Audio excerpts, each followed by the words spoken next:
Welcome to When I Fell in Love with Hip Hop STL. I'm your show host, Israel Picasso. We tuning live from St. Louis, Missouri. Today's guest is, can you tell them where you from and what's your name, bro? Papadad. I'm out here in Las Vegas, Nevada. That's where you from? I'm from Watts You from originally, Watts, but I'm Cat? like, yeah, I'm from Watts, California, but right now I live in Las Vegas. Okay. How did you fall in love with hip hop, man? My mom used to bring me music every single day, every day, every day. And a lot of my family worked with people in the music business. My cousin Clarence grew up dancing with Michael Jackson, and my mom, she did like a little dancing. So from right there, we just got stuck to it. My mom used to date David Ruffin from the Temptations, so every day we just grew up with music. Okay. How was it for you growing up in Watts, and what type of things did you experience? Growing up in Watts was really, it was hard because when I came up in Watts, gang banging was at its highest limit. So it was hard growing up because of the gang banging. Um, but I made it through. As you see, I'm here. I lost a lot of people through the gang violence, and the music violence too at the same time. But all that came out of Watts. So it's like, where you from? That's a blood neighborhood, right? Yeah, I'm from Barney and Watts. You know where Death Row come from. Okay. Yeah, we're gonna talk about that in a minute. What was the first time? When was the first time you started writing music? And who was your inspiration? When I was in the pen, I did 16 years in the pen, and every day I nigga, it was like my bunkie. He was writing rhymes every day, so I was just catching on what he was doing every day. When he wrote my first rhyme, I just took it from right there. But I actually did 16 years in the pen, and I learned it from there. Okay. You got a powerful record called "Through My Eyes." How did you come up with the concept, and how important is it to keep going through your adversities? Well, the reason why I wrote that song because my mama died and my dad, both my parents died at the same time, and then a lot of my relatives and a lot of my kinfolk, a lot of people around me was dying, and a lot of people in the music. So I had took all that pain and I had put it in that song. Okay. Who are some of the producers you work with, man? Oh man, my cousin Q Ball used to produce for the Booyah Tribe in the Mad Circle.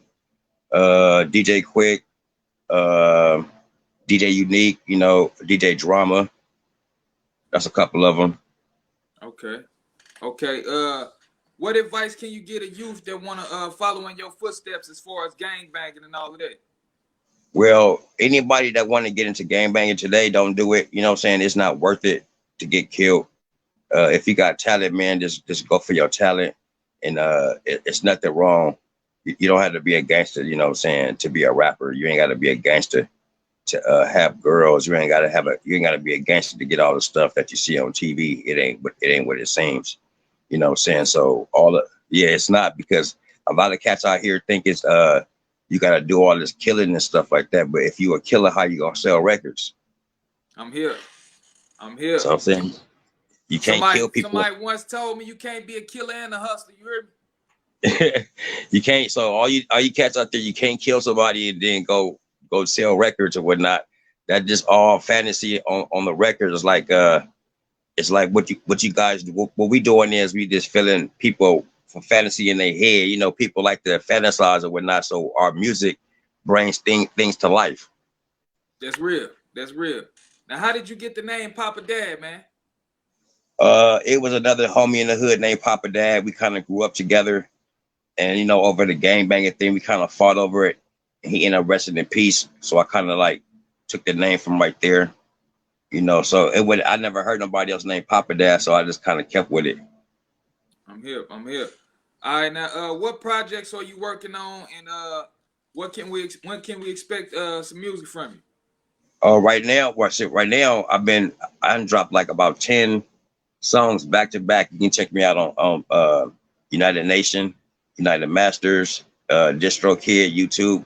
Right now, I'm working on a movie called All Lives Matter because I feel when people scream All Black Lives Matter, I think that's still screaming out racism.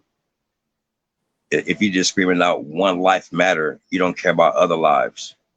So Right. I I, Right. I, I wanted to do a movie called All Lives Matter. When can we expect that? I'm working on it right now, and doing a movie. It takes people to show up. It takes support. It takes dedication. So to even do that, I'm working on getting all the people together. I got some good people like Paulie Mac here. Paulie Mac is a big he a rhyme syndicate. You know, he grew up with Ice-T. He a big time rapper. He gonna help me write some stuff. And Will Moon from Triple XL magazine, he gonna be in help me writing. Before as the movie, it's gonna take a minute because Black people don't like to support each other. I'm here. I'm here. Now I You know what I'm gotta saying? ask you, man. Who is your top 5 artists, dead or alive? Since I know, I personally know Duck. I know Von them. So I'm gonna throw my first two out to Duck and Von. Um, Myself, my cousin Badass. I still love my nigga Brother Lynch. You know what I'm saying? Brother Lynch coming, you know, I'm from West Coast Mafia. So, you know, Killer Tay and all those type cats. I'm still with that type of music with T Nutty and them. Okay. Okay, that's what it do. What about Who would yourself? you What like? about yourself? How did you get into loving music?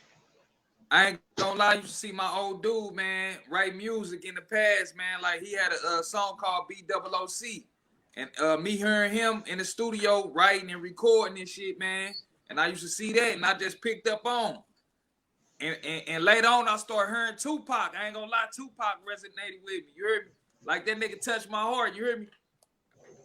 I know when I first met Tupac, we can talk about that real quick. The first time I met Tupac was in Watts.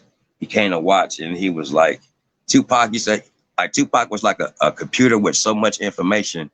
He used to talk so fast. That's why he did so many songs so fast, because he was like a computer with just so much information, because he loved to read books, and everywhere he went, he kind of like soaked it up like a sponge, and he just Yeah. couldn't wait to put it out there.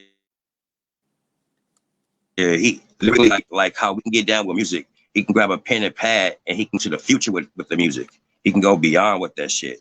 So Tupac was to be in the studio with Tupac was like everything was like always in slow motion, like a dream come true or something like that, because you know who he was and what was going on. But before you know who he was, everybody the first time I went to Death Row Records, it was Malik. You ever heard of Malik? He used to rap with Warren G. No, talk to me. I think it's Malik, the 5 footers. I think Mr. Grimm. You know, Warren G had like the twins. He had all that little clique at the time. At the time, nigga, it was just only Lady of Rage, Dash Corrupt, DLC, Malik, Warren G, and I think Nate Dogg came a little bit later, because before 213 was just Warren G, Nate Dogg, and Snoop. Okay. Yeah, they